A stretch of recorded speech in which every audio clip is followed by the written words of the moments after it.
በጣም አስገራሚ እንግዳ የሆነ ነገር ሆነ በህይወቴ ላይ። ኤፕሪል 6 2014 ድንገት አይኔ በኃይል ተከፈተ እና ቪዥን ማየት ጀመርኩኝ። በቅጽበት ውስጥ እኔ ተነጥቄያለሁ። በከፍተኛ ፍጥነት ወደ ላይ እየበረርኩ ነው።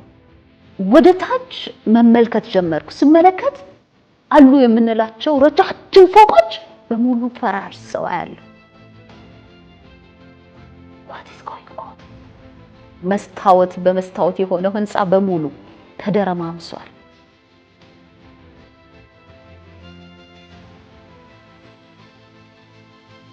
ከአንድ አህጉር ወደ ሌላ አህጉር ነው የምበረው እና ውስጡ ገብቻለሁ። በቃ እኔ ሩሜ ውስጥ አይደለሁም፣ ወጥቻለሁ። በጆሮዬ ከባድ ድምጽ ይሰማና ጌታ ይመጣል። ከዛ ልክ አንበሳውን ካየሁት በኋላ ኢትዮጵያ ውስጥ ያሉትን በአጋንንት የተያዙ ስፍራዎችን ሁሉ ያሳየኝ ነበር። ይሄን ራእይ ለማንም ተናግሬ አላውቅም። ኢየሱስ ክርስቶስ ሪል ነው፣ እውነት ነው።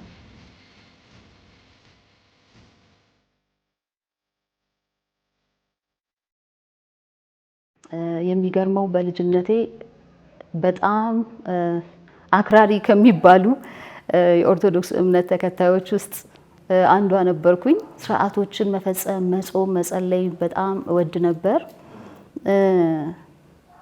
ከዛ ባለፈ ግን በጣም በሚገርም ሁኔታ ሁሉ ጊዜ ህይወቴ የልጅነት ጊዜ በሙሉ በጥያቄ የተሞላ ነበረ። በብዙ ኮንፊውዥን ውስጥ፣ በብዙ ግራ መጋባት ውስጥ፣ በብዙ ፍራስትሬሽን ውስጥ ያለፍኩ ሰው ነኝ። ምናልባትም በሰኪላር ዓለም በትምህርቱ ዓለም በጣም የተሳካላቸው ከሚባሉ ልጆች መካከል ልሆን እችላለሁ ነበርኩኝም እና ጥሩ ፐርፎርም አደርግ ነበረ እና ይሄን ታሪኬን አብዛኛው ሰዎች ያውቁታል። ቤተሰብ ያውቀዋል፣ ጎረቤቱ ያውቀዋል። ምሳሌ ነኝ፣ ሮል ሞዴል ነኝ። ነገር ግን there is the other side of it ብዙ ሰው የማያውቀው እኔ ብቻና ጌታ የምናውቀው ደግሞ የህይወቴ ክፍል ነበረ። ጨለማ የሆነ ብዙ ለሰዎች ማውራት የማልችለው የማልረዳው ጥያቄ የሚሆንብኝ እንቆቅልሽ የሆነብኝ ከሰዎች ጋር ባለኝ ግንኙነት ለምሳሌ በሚደርስብኝ አታክ ሁሉ ጊዜ ዲስአፖይንትድ የመሆን ሰው ነበርኩኝና ብዙ ፍራስትሬሽኖች እና ብዙ ስብራቶች በውስጤ ደግሞ የነበረብኝ ሰው ነበርኩኝ።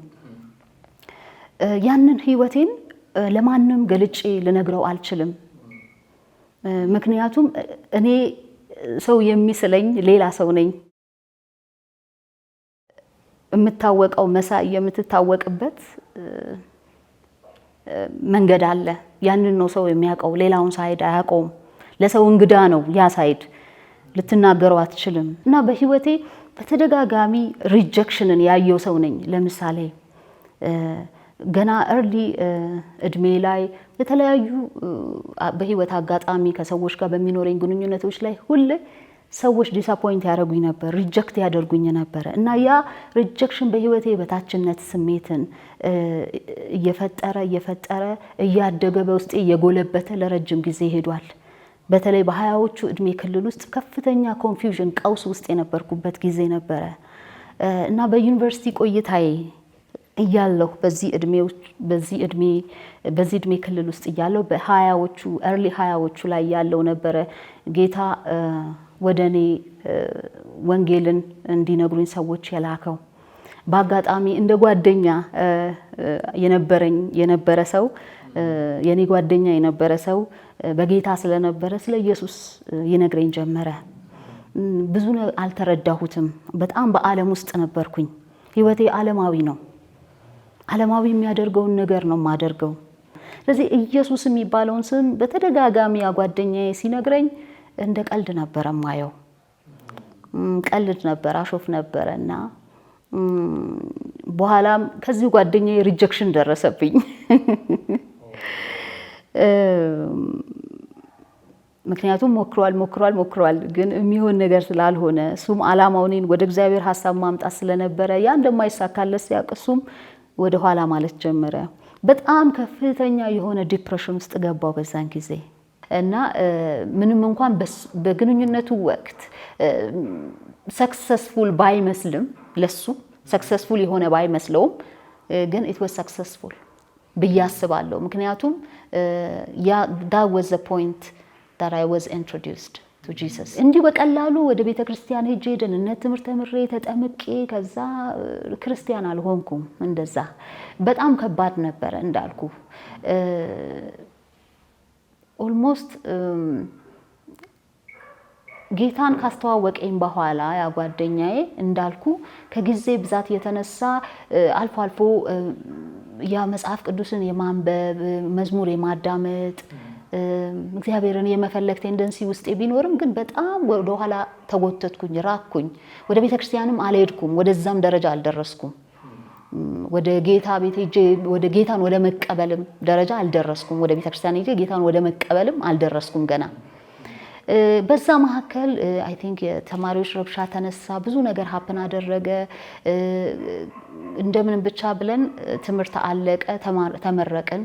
እኔ እዛ ተመርቄ ማስተማር ቀጠልኩኝ አለማ ዩኒቨርሲቲ ውስጥ ማስተማር እድል አገኘሁ። እንደነገርኩ ጥሩ ፐርፎርመር ነበርኩኝ እና ጥሩ ፐርፎርም ያደረጉ ተማሪዎችን በዩኒቨርሲቲ ያስቀሩ ነበርን መምህር እንዲሆኑ። እዛ መምህር ሆኜ ለ2 ዓመት ምናምን 3 ዓመት ቆየሁ። እንደዛም ሆኜ ግን ተመልሼ በዓለም ውስጥ ነኝ ያለሁት። ረስቼዋለሁ ጌታን ፍጹም በቃ ወደዛ አልተመለስኩም። ሜሞሪው ራሱ እየጠፋ መጣና ፍጹም ዓለም ውስጥ ገባሁኝ በቃ እና ማንኛውም ዓለማዊ የሆነ አስተሳሰብ ያለው ሰው የሚያደርገውን ነገር ሁሉ እያደረኩ በህይወቴ ቀጠልኩት። ከዛ በኋላ ማስተርሴን አዲስ አበባ ዩኒቨርሲቲ ልሰራ መጣሁ። አዲስ አበባ ከቤተሰቦቼ ጋር ቁጭ ብዬ ማስተርሴን ከጨረስኩ በኋላ የውጭ እድል አገኘው፣ ስኮላርሺፕ አገኘውኝ። ወደ ጀርመን ሀገር ፒኤችዲን ለመስራት ሄድኩኝ በስኮላርሺፕ ምክንያት ማለት ነው። እዛ ጋ ነው ጌታ እኔን ያገኘው፣ ጀርመን ሀገር ላይ፣ አዲስ አበባ ላይ አይደለም፣ ወይም አለማያ ላይ አይደለም። በጣም ጌታን ፌስ ቱ ፌስ ያገኘሁት ጀርመን ሀገር ላይ ነው። ለትምህርት እዛ ዶክትሬቴን ለመስራት እዛ በሄድኩበት ወቅት 2000 በፈረንጆች አቆጣጠር በአውሮፓውያን አቆጣጠር 2010 አካባቢ ላይ ነው ወደ ጀርመን የሄድኩት። ብዙም አልቆየሁም። 1-2 ዓመት ትምህርቴን እንደተማርኩኝ እናቴ በጣም በጠና ትታመማለች። አዲስ አበባ ላይ ነበር የሚኖሩት ቤተሰቦቼ እንዳልኩና በጣም ትታመማለች። በጣም ከባድ አስጨናቂ ጊዜ ነበር ያ ጊዜ። እናቴ ጋር በጣም ኢንቲሜት ሪሌሽንሺፕ አለኝ። በጣም ነው የምወዳት እናቴን እና ያ ሲሆን በቃ ህይወት ከበደኝ፣ በጣም ከበደኝ፣ አቃተኝ። በጣም ብዙ ፍራስትሬሽን ውስጥ ገባው። እናቴን ለማዳን ብዙ ነገር ማድረግ እንዳለብኝ ይሰማኛል። ማድረግ አልችልም፣ ሩቅ ነኝ ያለሁት፣ ተማሪ ነኝ።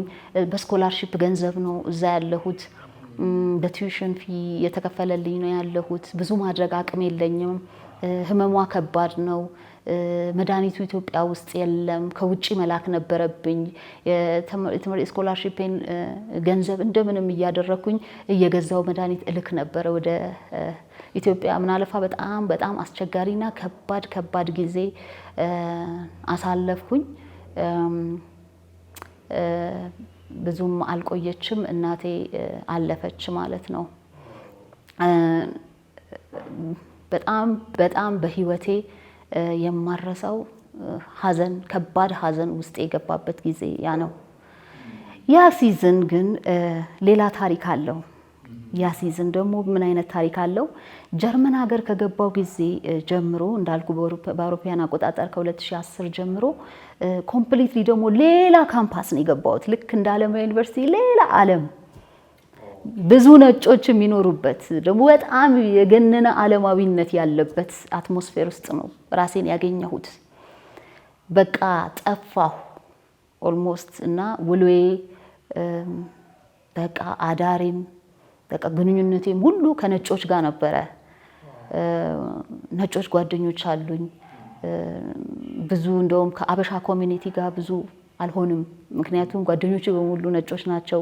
በጣም በቶሎ ነው ጀርመንኛ የተማርኩት። በቃ በጣም ፈጣን ነበርኩኝ በዩኒቨርሲቲ ህይወቴ እና በዛ ሂደት ውስጥ እያለው ነው እናቴ ያረፈችው። በእንደዛ አይነት ህይወት ውስጥ እያለው ትምህርቴን እየተማርኩ በዛ አይነት እናቴ ስታርፍ እንዳልኩ በጣም ከባድ ሀዘን ስለነበረብኝ በዛን ጊዜ በጣም ብዙ አለቅስ ነበረ። የሆነ ጊዜ ላይ ግን ህይወቴን ሽፍት ማድረግ እንዳለብኝ ተሰማኝ። ውስጤ የሆነ ፊሊንግ መጣ። በቃ እግዚአብሔር እንደሚያስፈልገኝ ይሄንን ከባድ ጊዜ የማልፈው በእግዚአብሔር እርዳታና አቅም ብቻ እንደሆነ ተረዳውኝ። the moment ያ እይታ ወደኔ ሲመጣ እረፍት ተሰማኝ፣ ሰላም ተሰማኝ እና የሀዘን ከላይ ላይ እየለቀቀ ሲሄድ ሲተን ተሰማኝ እና በሚገርም ሁኔታ እናቴ ካጣሁኝ በሳምንታት ውስጥ በጣም ኦልሞስት 1-2 ሳምንታት በኋላ ተጽናንቻለሁ። በሚገርም ሁኔታ ውስጤን ሳዳምጠው ምንም ነገር የለም እና ምንድነው እዚት ኖርማል እስክል ድረስ እደነቅ ነበረ ያ ሰላምና እረፍት። አሁንም ስለዚህ ውስጤ ምን አለ እግዚአብሔር ጋር የጠበቀ ግንኙነት እንደሚያስፈልገኝ፣ አሁን ካለሁበት ዓለማዊ ህይወት መውጣት እንዳለብኝ ውስጤ በጣም ተሰማኝ። ውስጤ ሞላ። መንገድ መፈለግ ጀመርኩኝ። ከከበቡኝ ሰዎች የምወጣበትን መንገድ ብቻ መፈለግ፣ ቀንና ሌሊት ማሰብ ጀመርኩኝ። ይህን በማሰብ ላይ እያለው አንድ ኢትዮጵያዊ የምኖረው ቦን ከተማ ላይ ነበር፣ ጀርመን ቦን የሚባል ከተማ ላይ ዩኒቨርሲቲ ኦፍ ቦን ነው የተማርኩትና አንድ ኢትዮጵያዊ ቤተክርስቲያን ውስጥ የሚያገለግል ሰው መንገድ ላይ እንደዚህ ትሬን ስቴሽን አካባቢ አገኘኝ። ኢትዮጵያዊ ስለሆንኩ አቅፎ ሳመኝና ደህና ነሽ ወይ እንደምን ነሽ ብሎ ሰላምታ ካቀረበልኝ በኋላ ኮንቨርሴሽናችንን በትክክል አላስታውሰውም። ስለ ቸርች ኮሚኒቲ እንዳለ የአበሻ ኮሚኒቲ አለ ወይ ብዬ ስጠይቀው አዎ የቸርች ኮሚኒቲ እንዳለ ነገረኝ። የቸርች ኮሚኒቲ አለ፣ እመጣለሁ፣ መምጣት ፈልጋለሁ አልኩት። አድራሻውን ነገረኝ። ይህን ተነጋግረን አድራሻውን ተቀብዬ ከሄድኩኝ ከአንድ ሳምንት በኋላ ራሴን ቤተክርስቲያን ውስጥ አገኘሁት። ስትሬት እዛ አድራሻው በነገረኝ አድራሻ ነው የሄድኩት። ቸርች ፕሮግራም እየተካሄደው እያለ ነው ገብቼ ቁጭ አልኩት። ስብከቱን ሰምቼ ፕሮግራሙን ተካፍዬ አድራሻ ተለዋውጬ ከወገኖች ጋር ወጣሁ። ከዛን ቀን በኋላ ህይወቴ ሽፍት ማድረግ እንዳለበት ገባኝ። የሆነም እንቅስቃሴ እንዳለ ገባኝ በመንፈሳዊ ዓለም ላይ በእኔ ህይወት ላይ። ከዛ በኋላ እንዳልኩ አሰውትሬ እሑድ ቤተክርስቲያን እዛ ያሳየኝ ቤተክርስቲያን ላይ መምጣት ጀመርኩ። እዛ በኋላ ጌታን በትክክል እንዳልተቀበልኩ እንዳልተማርኩ ስለነገርኳቸው አስተማሪ ተመደበልኝ። ጌታን ተቀበልኩኝ። የደህንነት ትምህርት መማር ጀመርኩኝ። ይሄ የሆነ 2012 አካባቢ ነው። በዛ ሂደት ውስጥ የቤተ ክርስቲያኗ መሪ ህይወቴን በደንብ ማጥናት ጀመረች። አገባቤን አወጣጤን ስትመለከት ትንሽ መላቀቅ ያለብኝ ነገር እንዳለ ገባት። መንፈሳዊ ህይወቴን የሚይዝ ዓለማዊነት በእኔ ላይ እንዳለ ተረዳች እና እያስተማረች ምክር መምከር ጀመረች። በዚህ አጋጣሚ በጣም ላመሰግናት እወዳለሁ። በብዙ ህይወቴን ሼፕ ያደረገች መልካም ሴት ነች። የእግዚአብሔር ሴት አገልጋይ መከረችኝ። ይሄ አሁን የጀመርኩት የክርስትና ህይወት ፍጹም አሁን ካለሁበት ህይወት መስመር ጋር እንደማይገናኝ ፈጥኜ መውጣት እንዳለብኝ፣ ለዛ ደግሞ እግዚአብሔር ጸጋ የሚባል ነገር እንዳለው ራሴ ታግዬ ሳይሆን በጸጋው ኃይል እንደምችል አስረዳችኝ። በጣም ተቀበልኳት። የተናገረችው ነገር ትክክል ነው። ምክንያቱም እንዳልኩ ውስጤ ፍራስትሬሽን አለ፣ ሀዘን አለ። ከዛ መውጣት ፈልጋለሁ። ዙሪያዬ የከበበኝ ነገር ደግሞ በህይወቴ ላይ የሚመጣው ፍራስትሬሽን እና ሪጀክሽን ሀዘን እንደሆነ ገብቶኛል። ዓለማዊነት አልተስማማኝም። ስለዚህ ከዚህ ፈጥኖ የሚገላግለኝ ነገር ነበር የምፈልገው። ስለዚህ ያንን ስትነግረኝ ብዙም ጊዜ ልፈጅበት አልፈለኩም። ማቋረጥ የነበረብኝ ሪሌሽንሺፖች ኢሚዲየትሊ ነው ያቋረጥኩት። በጣም ከባድ ነበረ፣ ከምታስበው በላይ በጣም ከባድ ነበረ። ነገር ግን ማድረግ ግድ አለኝ። በቃ በጣም ኮንፍሊክቲንግ የሆነ ሁለት ዓለም ውስጥ ነኝ ያለሁት። ረጅም ርቀት እንደማልሄድ በዚህ ሁኔታ ገባኝ። ስለዚህ እኔ ገና ብዙ ነገር መስራት የምፈልግ ሰው ነኝ። ከባድ ሚሽን ይዤ ነው የመጣሁት። ትምህርት የሚባል ነገር አለ። ፒኤችዲ ትልቅ ስራ የሚጠይቅ ነው። እዚህ ጋር ከባድ ሀዘን ገጥሞኛል። ትምህርቴን ጨርሼ መሆን የምፈልገውን ነገር ለመሆን እርዳታ ያስፈልገኛል። አንዱ እርዳታ ከራሴ ነው መምጣት ያለበት። ራሴ መርዳት አለብኝ። ስለዚህ ምክሯን ተቀብዬ ያሉኝን ሪሌሽንሺፖች በሙሉ መቁረጥ ነበረብኝ ከኔ ህይወት ላይ። ከባድ ውሳኔ መጨከን እንዳለብኝ ስለገባኝ ጨክኜ ወሰንኩኝ። በዛ ጊዜ ብዙ የጎዳዋቸው ሰዎች ነበሩ። ቢሆንም ግን ለዓላማ ስለነበረ መልካም ነው ብዬ ስላሰብኩኝ ያን ያህል ብዙ ሀሳብ ብዙ ላስብበት አልፈለኩም፣ አልፈቀድኩም። ራሴን ላስጨንቅ በዛ ጉዳይ አልወደድኩም። መሆን ያለበት መሆን አለበት ብዬ አሰብኩኝ። ከዛ ኢሚዲየትሊ ያንን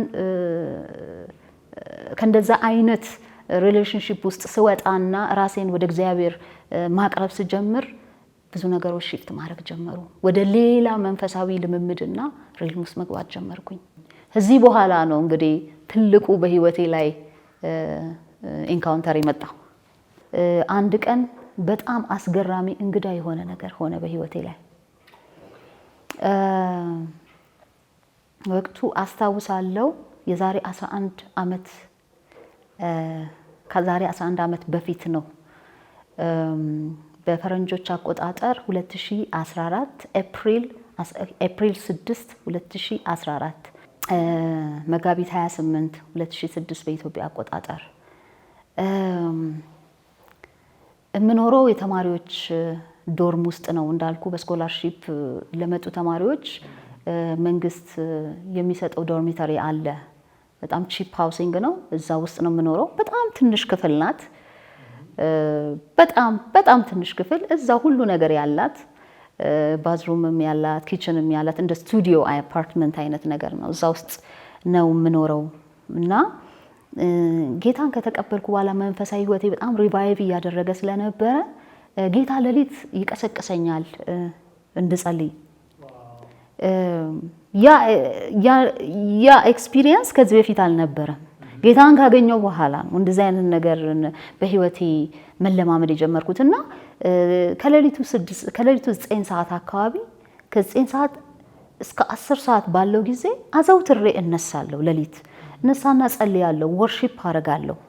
ላይክ መዝሙር እየዘመርኩ በራሴ እየዘመርኩ ጌታን አመልከዋለሁ። እዛው አልጋዬ ላይ ሆኜ ነው። በጣም ብዙ ተንበርክኬ ምናምን አይደለም። እዛው አልጋዬ ላይ ሆኜ ጌታን ወርሺፕ አደርገዋለሁ። በምችለው ቋንቋ ጌታን አመልከዋለሁ፣ እንደምወደው ነግረዋለሁ።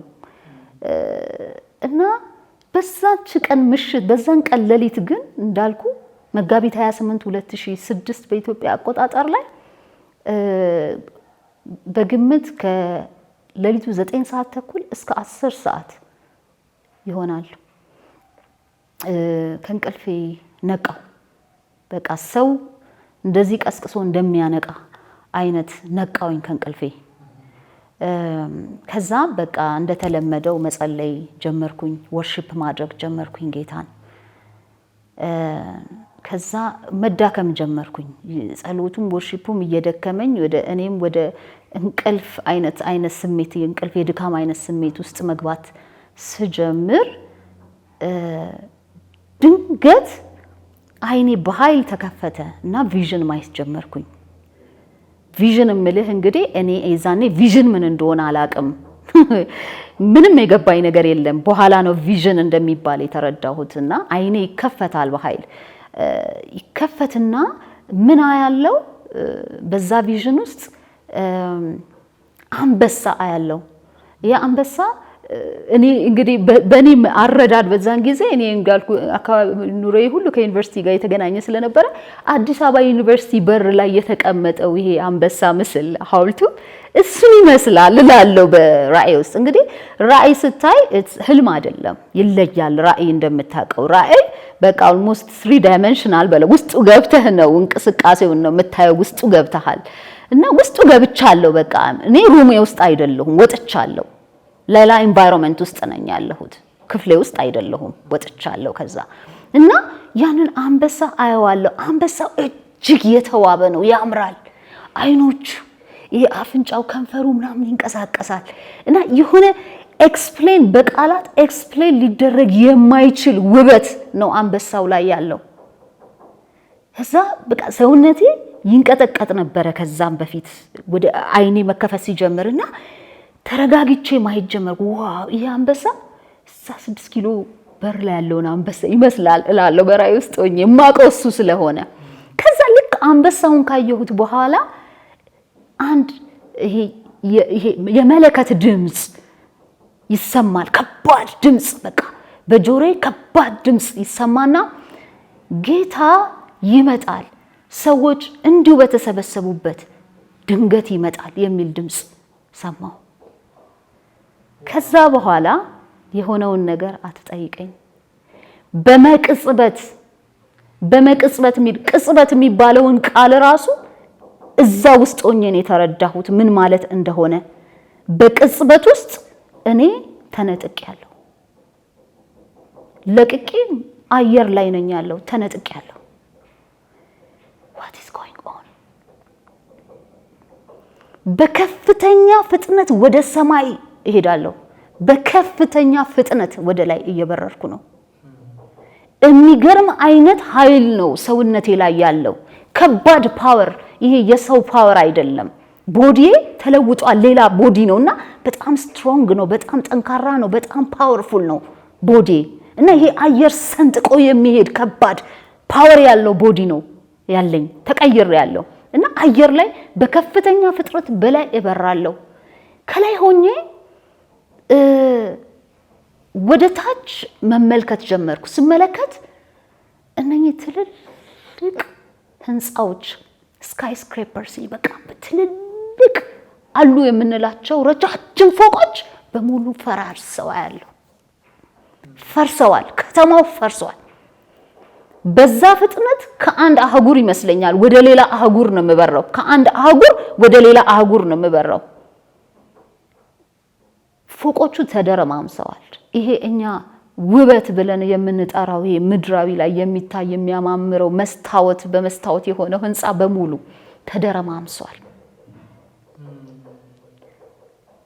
ከዛ በዛ ፍጥነት ወደ ሌላ አካባቢ ወደ ሌላ አቅጣጫ ሲሉ እንደዚህ ህንፃዎች ላይ የተጻፉ ጽሁፎች፣ ማስታወቂያዎች በሙሉ ድርምስምሳቸው ወጥቶ ፊደላት ቃላቶች ለብቻቸው ቀርተው ምናምን ነው የማየው።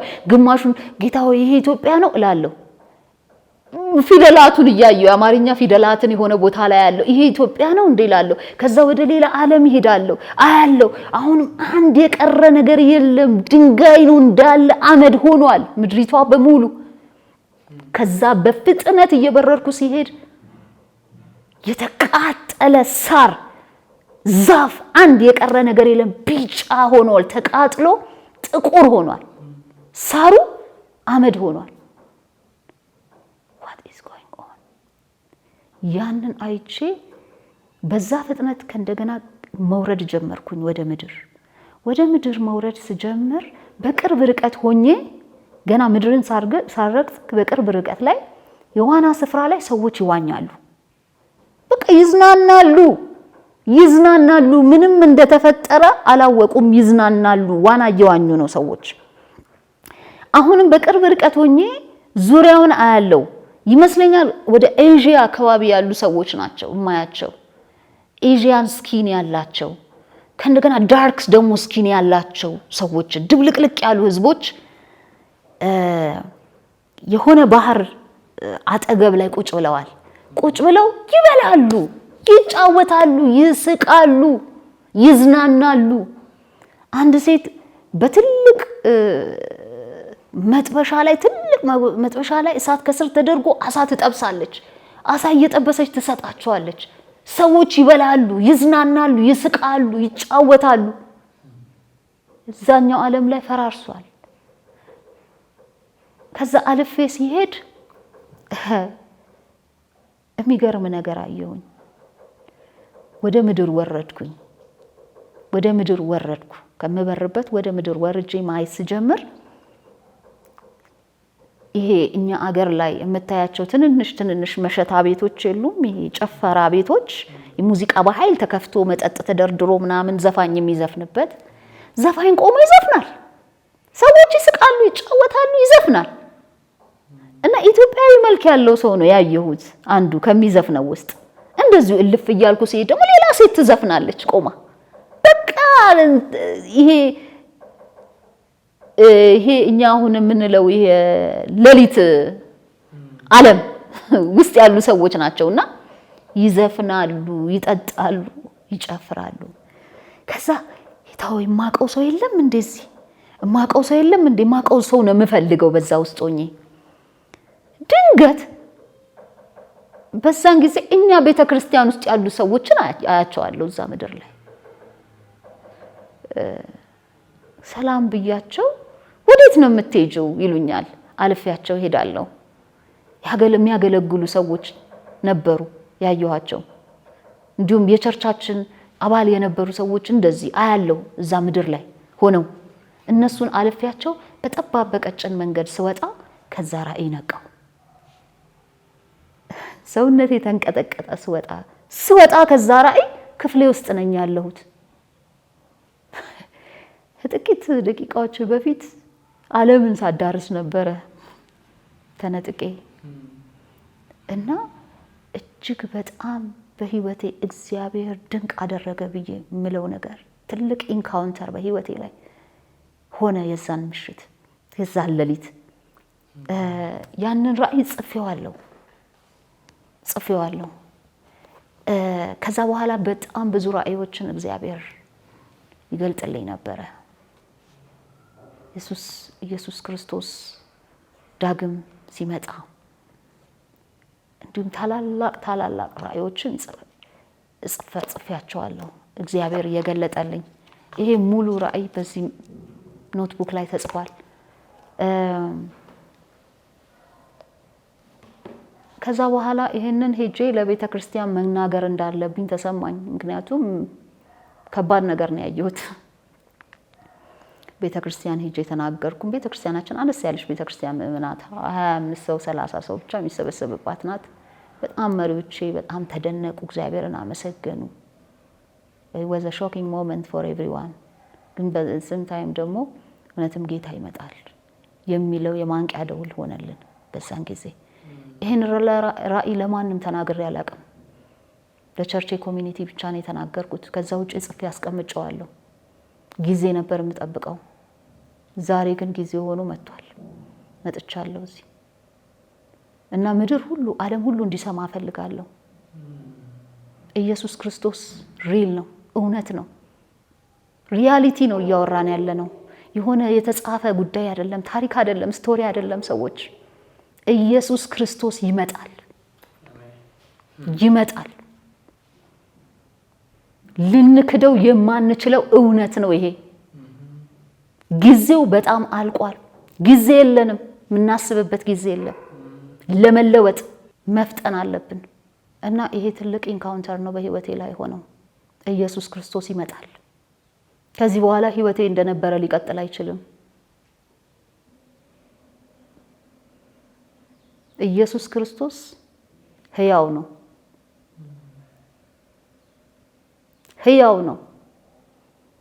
ብዙ በመደናገር በድንግዝግዝ እያየን ያለን ሰዎች ካለን ነው እንዴ እያለን እየጠየቅን ያለን ሰዎች ካለን፣ ዛሬ ግን አስረግጬ እነግራቸዋለሁ፣ እውነት ነው። ኢየሱስ ክርስቶስ ሕያው ነው።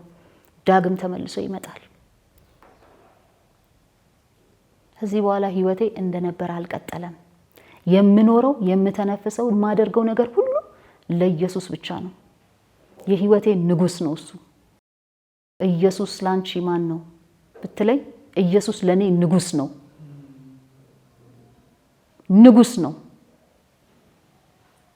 በቃ the highest authority ልንበረከክለት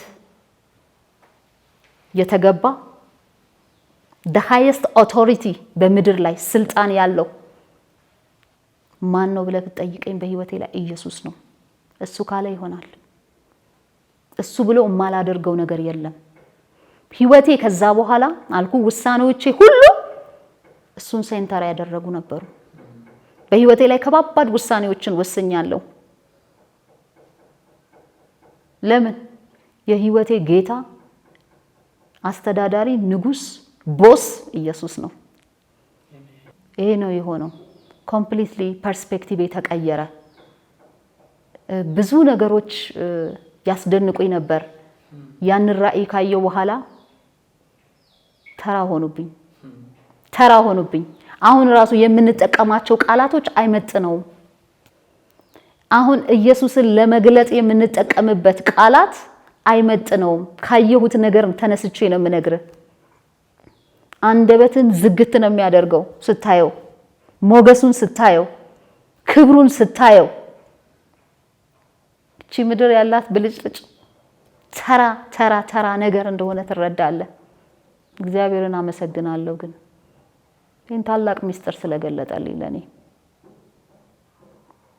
ባይብል እኮ ይላል በተለያየ ቦታ ላይ ስለ ንጥቀት ያወራል። ግን ውስጡ ገብተህ የዛ ተካፋይ ስትሆን ማየት ኤክስፒሪየንስ ማድረግ ሌላ ነገር ነው። ሌላ መረዳት ነው ውስጥ የሚገባው። ልክደው የማልችል እውነት ውስጤ ገብቷል። ልክደው የማልችል እምሞትለት እውነት ነው ይሄ። ምንም ነገር አይመልሰኝም ከዚህ በኋላ። ህይወቴን ሁሉ የሰጠሁት ለዛ ነው። ኢየሱስ ክርስቶስ ሪል ነው። ሂዝ ሪያሊቲ በቃ። ከዛ በኋላ በጣም በተደጋጋሚ ራእዮችን ማየት ቀጠልኩኝ።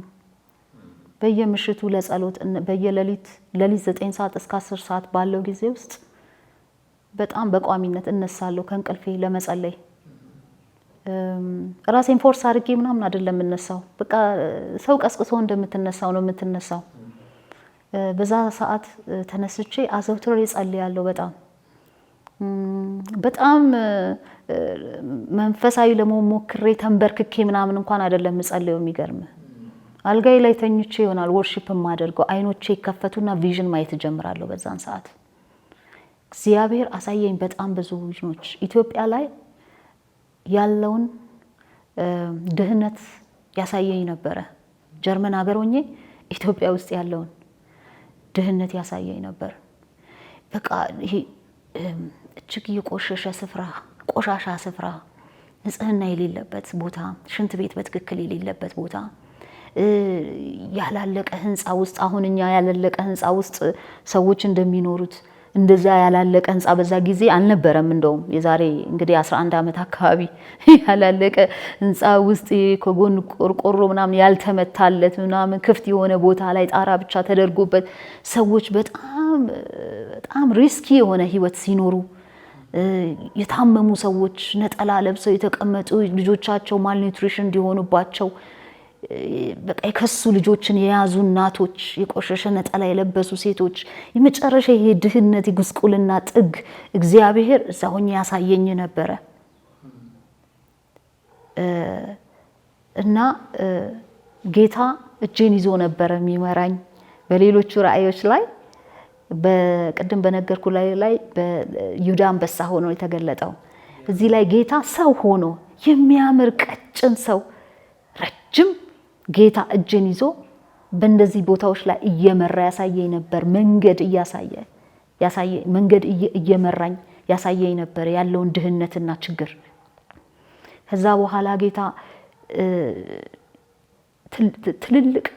ትልቅ ይሄ ረጅም በር አለ አይደል? ይሄ ኤምባሲ አይነት በር፣ ይሄን ትልቅ በር ላይ ድረስ ክርችም ብሎ የተዘጋ በከባድ ብረት የተቆለፈ በር ያሳየኝና ይሄ የሰይጣን ቤት ነው ይለኛል።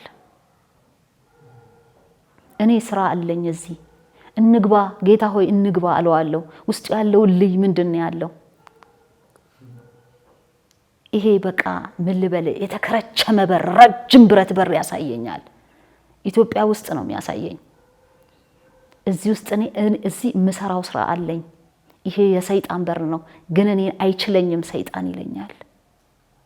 ጌታ እጄን እየመራ ኢትዮጵያ ውስጥ ያሉትን በአጋንንት የተያዙ ስፍራዎችን ሁሉ ያሳየኝ ነበር። የጨለማው ስራ የሚንቀሳቀስባቸውን ቦታዎች ያሳየኝ ነበር እና ለጉስቁልናው ለድህነቱ ሁሉ ምንጭ ምክንያት የሆነው ይሄ የሰይጣን የጨለማ አሰራር እንደሆነ ኢትዮጵያ ከጀርመን ሀገር ሆኖ እግዚአብሔር በራእይ ይገልጥልኝ ነበር። ታላቅ መንፈሳዊ ስራ መሰራት እንዳለበት ጌታ ያስረዳኝ ነበር በራእይ ውስጥ ላለው ምስቅልቅል ሁሉ። በተለይ ደግሞ ድህነት ስር የሰደደ ድህነት ምንጩ መንፈሳዊ እንደሆነ ጌታ ይናገር ነበር በራእዩ።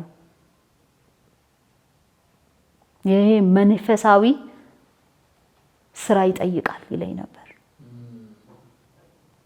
ይሄን ሁሉ ከምድሪቷ ላይ የማነሳው በዚህ መንገድ ነው። ከዛ ወስዶ የለመለመ መስክ ያሳየኝ ነበር። ህፃናት የሚቦርቁበት፣ እንስሳት የሚቦርቁበት ጸደት ያለ ሄቨን የሚመስል ቦታ ወስዶ ያሳየኝ ነበር። ኮንትራስቱን ያሳየኝ ነበር ጌታ። ከዚህ ወደዚህ እንደሚመጣ ያሳየኝ ነበር ደግሞ ይሄና በጣም ብዙ ነገር ስፔሲፊክ ቦታዎችን በራእይ ጌታ ያሳየኝ ነበር። ለምን እንደሆነ አይገባኝም ጌታ ሆይ ለምንድነው እንዲህ አይነት ስፔሲፊክ ቦታዎችን ወስዶ ሳውዝ ኦፍ ኢትዮጵያ የሆነ ደቡብ ላይ የሆነች መንደር ከነወረዳው ስም እየጠቀሰ ያሳየኝ ነበር።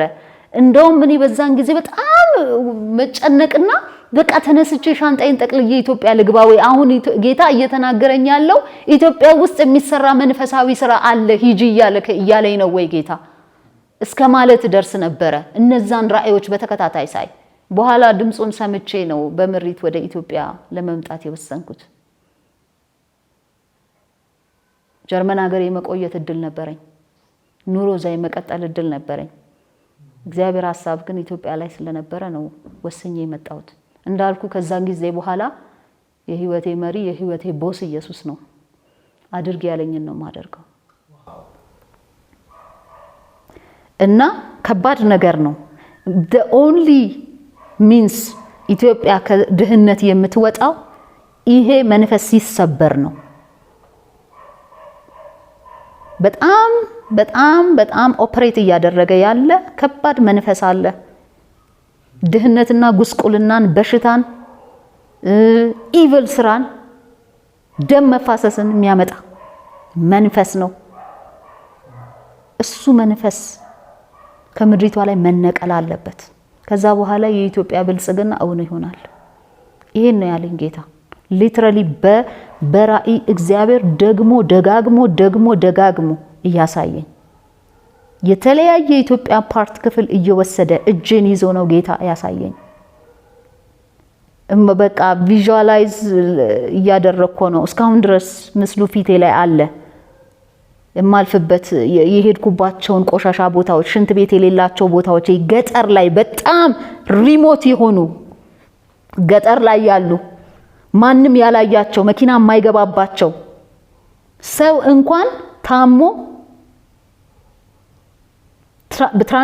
በትራንስፖርት ወደ ሕክምና ተቋም መሄድ የማይችልባቸው ቦታዎችን ጌታ በመንፈስ አሳየኝ። የሚቋቋም መንፈስ አለ እዛ ቦታ ላይ የሚሰራ ኃይለኛ መንፈስ። እሱ ነው የምድሪቷን በረከት የያዘው። ሊትራሊ ይሄን ነው ጌታ በራእይ ያስረዳኝ።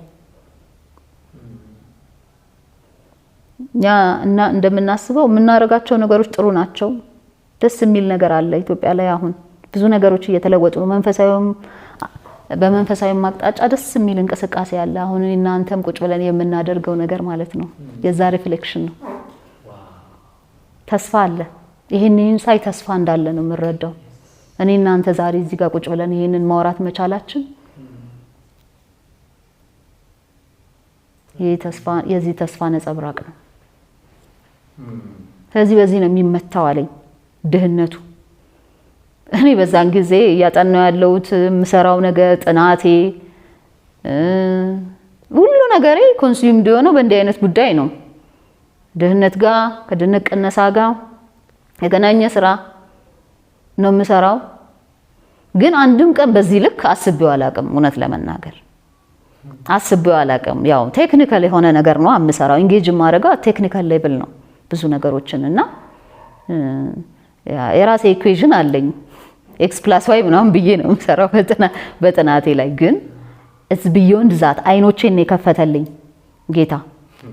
እይታዬን የተከፈተው በዛን ሰዓት እና ትልቅ ተጽዕኖ ነው። ድህነት ተጽዕኖ ነው፣ ከባድ ተጽዕኖ ነው። ብዙ መስራት ይጠበቅብናል። ቤተክርስቲያን ብዙ መስራት ይጠበቅባታል። ለውጥ የሚያመጡ ተጽዕኖ ፈጣሪዎች፣ ኢኖቬቲቭ የሆኑ ሰዎች ከቤተክርስቲያን ሊወጡ ይገባል።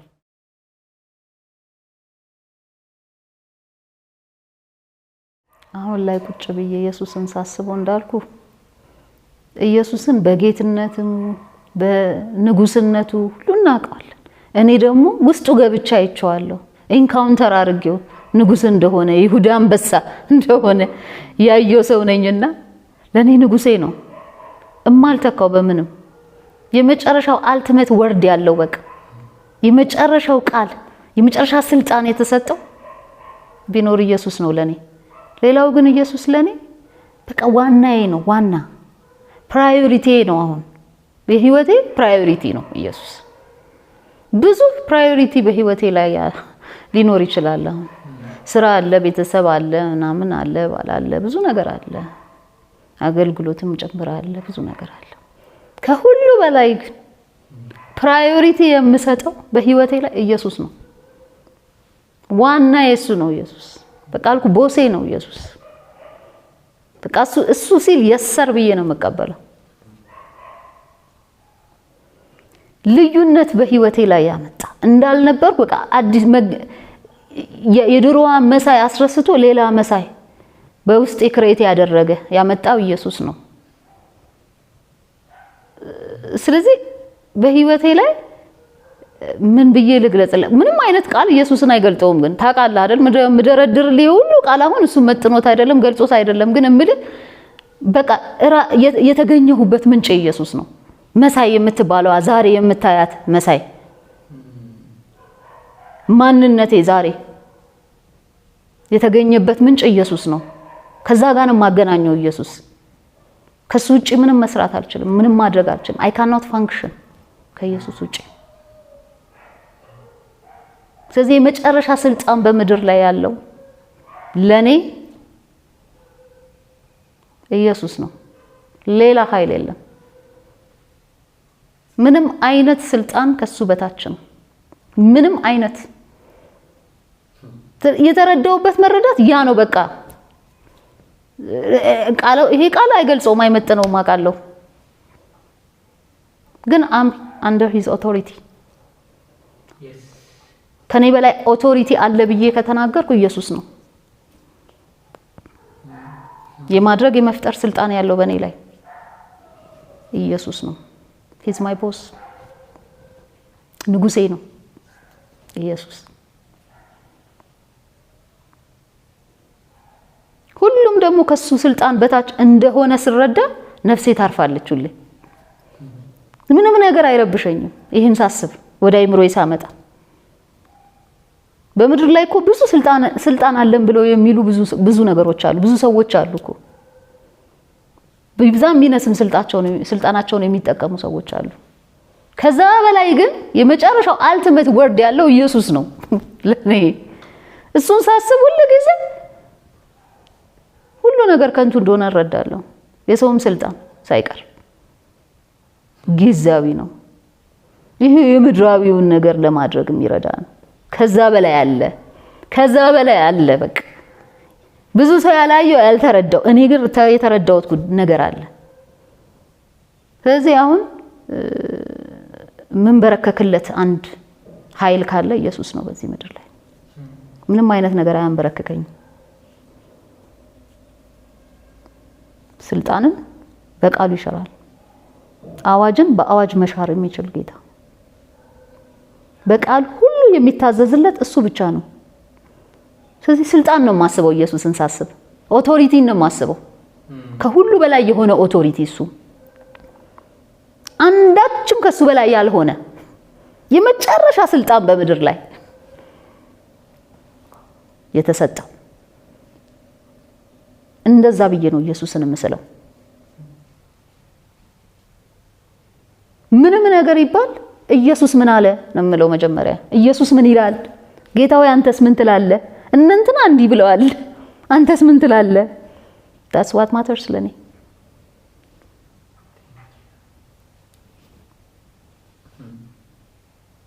ሰብሚት ማደርግለት የመጨረሻ ስልጣን በምድር ላይ ያለው በሰማይ በምድር እንደ ኢየሱስ ማንም የለም። ግን ለኔ አንድ ወርድ ኤክስፕሌን አድርጊ፣ በአንድ ወርድ ኤክስፕሌን አድርጊ ብትለኝ የምልህ ስልጣን የተሰጠው ከሱ ውጪ ማንም የለም። ሁሉም ከእግሩ በታች ናቸው። ጉልበት ሁሉ የሚንበረከኩለት የይሁዳ አንበሳ። ይሄን ካልተረዳ ነው ከባድ ነው። ሁሉ ነገር ያርበተብተናል። ሁሉ ነገር ያሽመደምደናል። አየህ ብዙ ድምጽ ያላቸው አሉ፣ ብዙ ድምጽ ያላቸው የሚጮሁ ብዙ አሉ። ግን እነሱን ሁሉ ጸጥ የሚያደርግ አንድ ድምጽ አለ ሰማይ፣ ኢየሱስ ይባላል።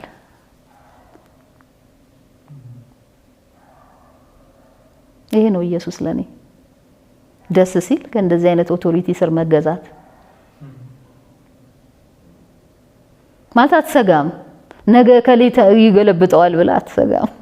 ከሌ ቀይረዋል ብላ አትሰጋም። የምድራዊው እኮ ከሌ ቀይረዋል፣ ነገ ሪፕሌስ ያደርገዋል። ወይ ይሞታል ወይ ይነሳል ወይ ሀገር ይቀይራል ትላለህ። እሱን ማን ይቀይረዋል? ለዘላለም ሕያው ሆኖ የሚኖር የነበረ ያለና ለዘላለም የሚኖር ኢየሱስ ነው።